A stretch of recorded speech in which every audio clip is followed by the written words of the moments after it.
આ જ્ઞાન વિધિ કરાવો છો ને, જ્ઞાન આપતી વખતે જે વિધિ કઉ છું, જ્ઞાન ને નહીં, એ શું કહેવાય? બધું પૂતગલ, પૂતગલ ને બધું પૂતગલ. જો એમાં આત્મા નહીં. આત્મા તો જ્ઞાન શબ્દો બોલીએ છીએ તે પૂતગલ, પણ તે વખતે મેં આત્મા પ્રાપ્ત થઈ જાય છે પ્રભુ કૃપાથી, જાગ્રત થાય એ જ આત્મા. એ આત્મા જે જાગ્રત થાય છે અને ધનમાં હું શુદ્ધાત્મા, હું શુદ્ધાત્મા. તો આ પૂતગલ ના નિમિત્તે પેલો જાગૃત થાય છે. હે? આ બધા પૂતગલ ના નિમિત્તે એના આવરણથી જાગૃત થાય છે. પૂતગલ થી અજાગ્રત થયો હતો. અને પાછો આ પૂતગલ થી જાગૃત થાય. અમુક પ્રકારના પૂતગલ થી અજાગ્રત થયો હતો. એટલે આ જ્ઞાન ના પૂતગલો થી જાગૃત થાય છે. જાગૃત થયો. અને બીજું કે આ જે શુદ્ધાત્મા છે, જે દર્શન આપ્યું, તે શુદ્ધાત્મા દરેક મહાત્માઓની સાથે જે દેખાય છે એ કઈ રીતે દેખાવા જોઈએ, દેખાતો હશે પોતપોતાને? પોતાનો સ્વભાવ દેખવાનો છે, કઈ રીત જ ક્યાં.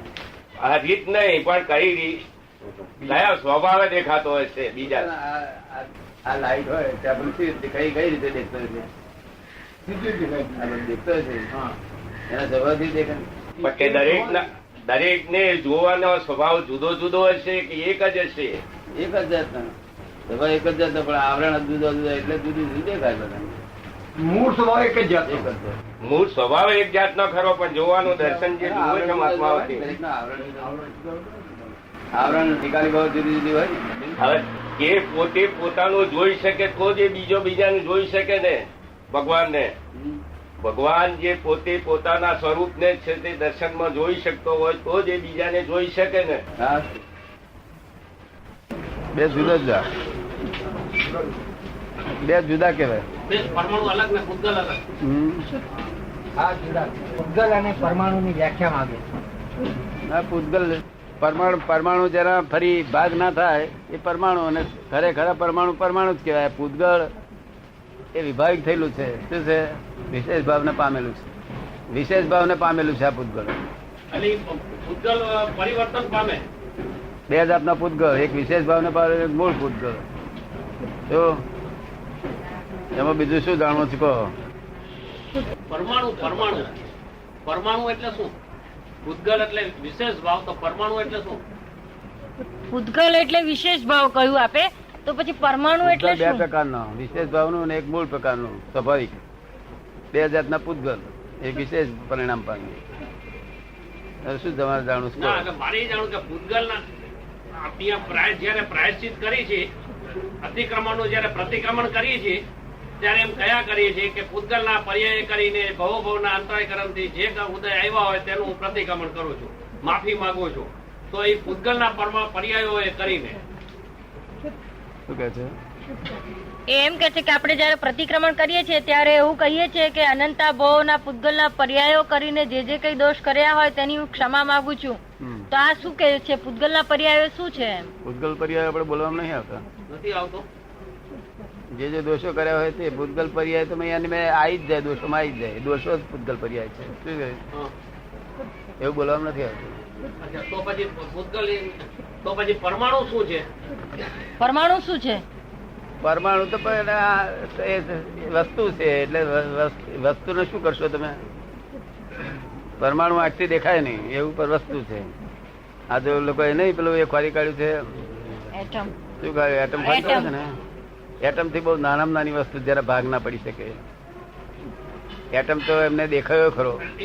પ્રમાણ થયું ને, સૂક્ષ્મ પ્રમાણ થયું, સ્થૂળ પ્રમાણ થયું, સૂક્ષ્મ સૂક્ષ્મ પ્રમાણ થયું. સૂક્ષ્મ પ્રમાણ થયું, સૂક્ષ્મતમ. હા, સ્થૂળ. નહીં, એ આંખે દેખાય નહીં એવું છેલ્લા ભાગ ના પડી જાય, વિભાજન ના થાય, એ પરમાણુ કહેવાય. જય સત્યનારાયણ. તો પછી અહીંયા ભૂલ થાય છે ને પ્રતિક્રમણ માટે. જય સત્યનારાયણ. સત્યનારાયણ. એ શબ્દ નથી આપણે વાપરવાનો. પરમાણુ છે તો આ પૂતગલ છે, પરમાણુ માંથી જ થયેલા છે. તો પછી એમ કેમ થાય છે કે ભવના અંતરાય કર્મ ના ઉદય થી પૂતગલ ના પર્યાય કરીને એ શબ્દ કેમ તો પછી આવી ગયો અમારી પાસે? શું કહે છે? એ આવતો જ નથી ને. શું કહે છે? દાદા, ક્રોધ આવ્યો, ગુસ્સો કર્યો, એને પણ પૂતગલ ના પર્યાયો ગણ્યા. એવી રીતે હું અત્યાર સુધી સમજતો હતો. હા, પૂતગલ પર્યાય જ ગણાય. કહેવાય પૂતગલ પર્યાય. હા, સમજ્યો ને?